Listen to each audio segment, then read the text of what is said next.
ورحمة الله وبركاته. الحمد لله رب العالمين الرحمن الرحيم مالك يوم الدين. الحمد لله على نعمة الإسلام، والحمد لله على نعمة الإيمان، والحمد لله على نعمة القرآن. الحمد لله بكل نعمة أنعم بها علينا في حديث أو قديم، والصلاة والسلام على إمامنا وحبيبنا وقدوتنا محمد بن عبد الله عليه أفضل الصلاة وأتم التسليم. أما بعد، أسأل الله عز وجل أن يتقبل منا ومنكم صالح الأعمال، وأن يجعلنا وإياكم هداة مهتدين غير ضالين ولا مضلين، إنه ولي ذلك والقادر عليه. التوحيد فضله وثمراته. يقول الله سبحانه وتعالى في أول سورة البقرة: ألف لام ميم ذلك الكتاب لا ريب فيه هدى للمتقين الذين يؤمنون بالغيب. هذا هو التوحيد، الإيمان بالله تبارك وتعالى. ولذلك عمر بن الخطاب يروي لنا حديثاً عجيباً عن النبي صلى الله عليه وسلم، يقول: دخل علينا رجل شديد بياض الثياب شديد سواد الشعر، لا يرى عليه أثر السفر ولا يعرفه منا أحد. يعني الصحابة لا يعرفون هذا الرجل الذي جلس بين يدي النبي صلى الله عليه وسلم، فأسند ركبتيه إلى ركبتيه، أي أسند هذا الرجل ركبتيه إلى ركبتي النبي صلى الله عليه وسلم. ثم بدأ يسأل النبي عليه الصلاة والسلام، فقال: أخبرني عن الإسلام. قال: أن تشهد أن لا إله إلا الله وأن محمد رسول الله. هذا هو التوحيد. ثم سأله عن الإيمان، قال: أن تؤمن بالله، وهذا هو التوحيد. ثم سأله عن الإحسان، قال: أن تعبد الله كأنك تراه، فإن لم تكن تراه فإنه يراك، وهذا هو التوحيد.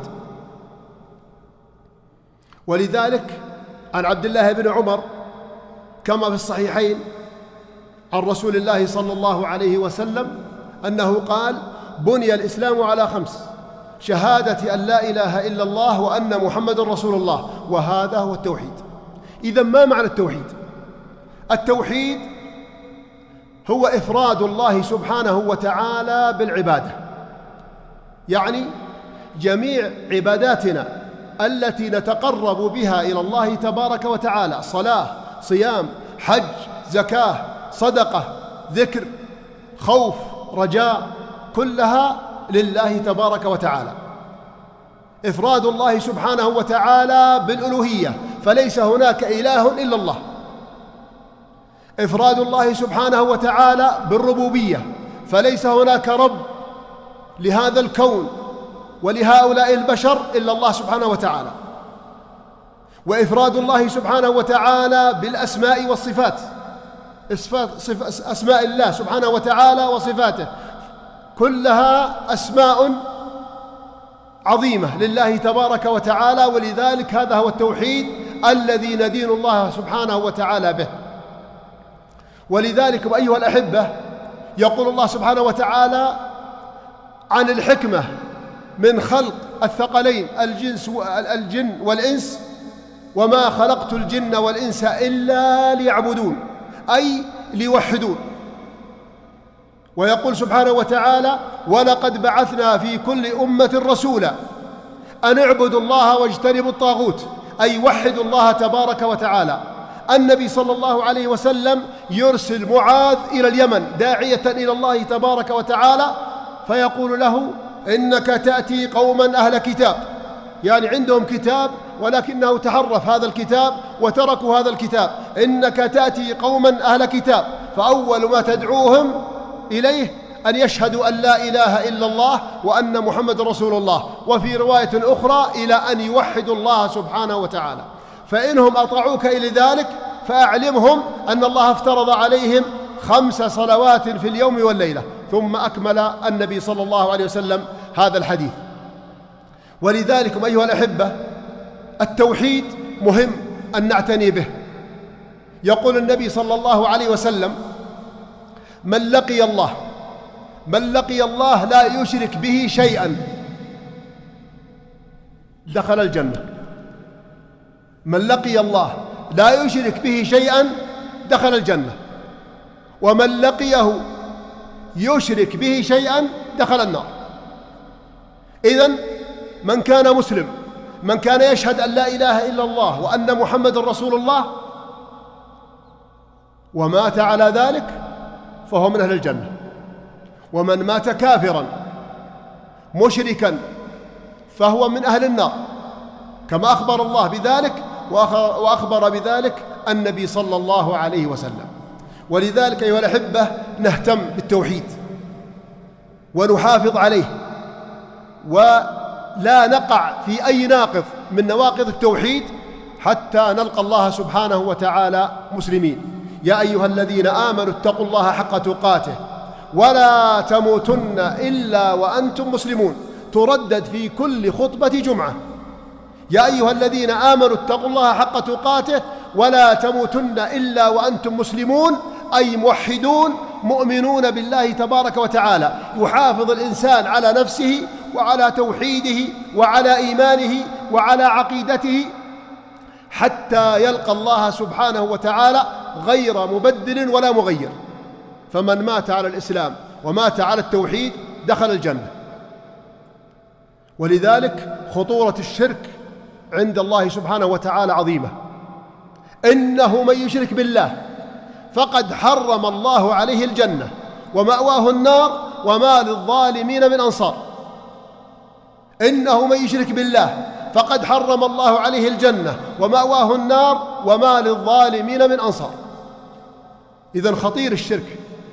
ولذلك أيها الأحبة حتى نعرف ثمرات الإيمان وثمرات التوحيد وثمرات العقيدة الصحيحة، أذكر لكم مثال أو مثالين في خطورة أن الإنسان قد يقع في والعياذ بالله الشرك وهو لا يدري، أو في ناقض من نواقض الإسلام.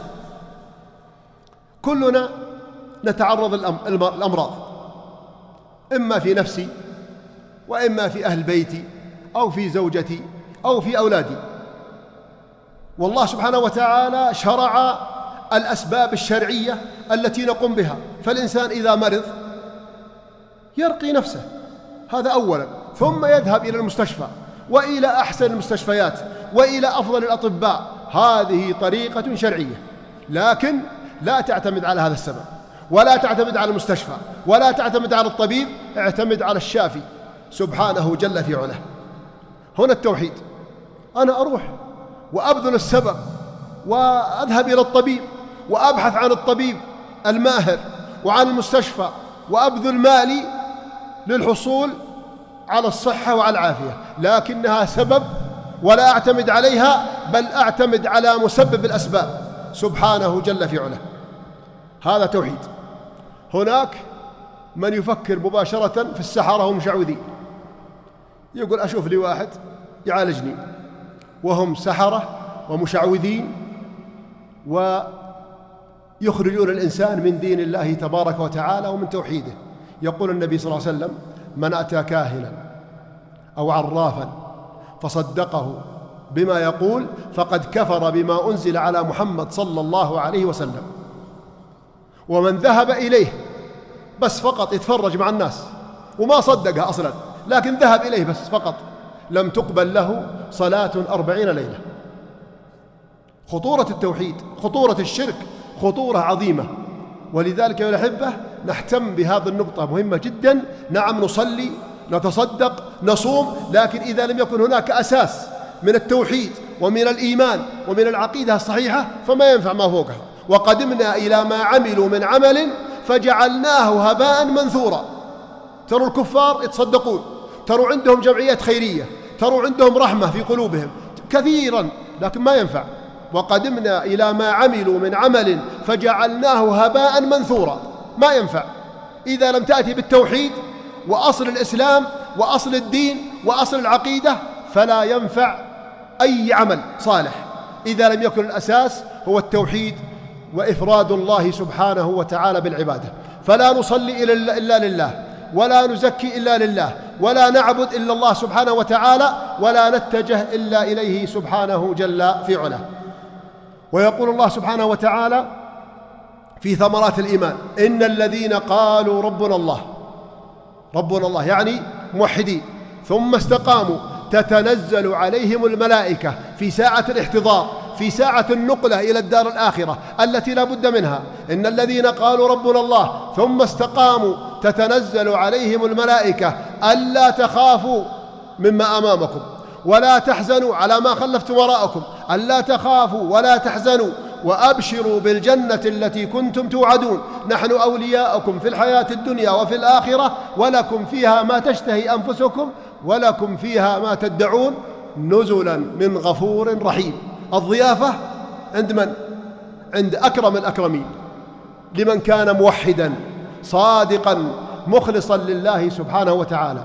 من عمل صالحا من ذكر أو أنثى وهو مؤمن موحد فلنحيينه حياة طيبة ولنجزينهم أجرهم بأحسن ما كانوا يعملون. الذين آمنوا ولم يلبسوا إيمانهم بظلم أولئك لهم الأمن وهم مهتدون. ما هو الظلم؟ الشرك بالله سبحانه وتعالى. يا بني لا تشرك بالله إن الشرك لظلم عظيم. الشرك ظلم عظيم لأنه وضع للعبادة في غير موضعها. بعض الناس يعبد حجر، قد تستغربون، وبعضهم شجر، وبعضهم يعبد فكرة من الأفكار، وبعضهم يعبد البقر. وشفنا المقاطع أنهم يسجدون للبقر من دون الله تبارك وتعالى. في عصرنا هذا عصر العلم وعصر الحضارة، لكنهم والعياذ بالله ضلال. نسأل الله سبحانه وتعالى أن يهدينا وإياكم سواء الصراط المستقيم، إنه ولي ذلك والقادر عليه. أيها الأحبة، لا أطيل عليكم في هذه النقطة، والتوحيد الكلام فيه كثير، ولكن أدعو نفسي وإياكم إلى أن نكون من الموحدين، وأن نحافظ على توحيدنا وعلى إيماننا حتى نلقى الله سبحانه وتعالى. أسأل الله بمنه وكرمه أن يجعلنا وإياكم من الموحدين، وأن يميتنا وإياكم على الإسلام، وأن يجعلنا وإياكم من عباده الصالحين، وأن يرزقنا وإياكم الفردوس الأعلى من الجنة. وأسأله سبحانه وتعالى أن يبلغنا وإياكم رمضان، فهو على الأبواب. هنيئا لمن أدرك رمضان، هنيئا لمن صامه، هنيئا لمن قامه، هنيئا لمن كان من أهل الصيام ومن أهل القيام في هذا الشهر العظيم. فالنبي صلى الله عليه وسلم كان يبشر الصحابة، وكان يفرح صلى الله عليه وسلم برمضان، وكان يستعد صلى الله عليه وسلم لرمضان. لماذا؟ لما فيه من المغفرة والرحمة والعتق من النيران. أهل التجارة يستعدون في رمضان، أهل الإعلام يستعدون في رمضان، الناس كلهم يستعدون في رمضان. فكذلك أهل الصلاح وأهل المساجد وأهل الدار الآخرة يستعدون لرمضان، لأنه موسم عظيم، من فاته فقد فاته خيرا كثيرا. أسأل الله أن يبلغنا وإياكم رمضان، إنه ولي ذلك والقادر عليه. هذا والله أعلم، وصلى الله وسلم وبارك على نبينا محمد. جمعية الدعوة والإرشاد وتوعية الجاليات بأبها، بالدعوة نحيا.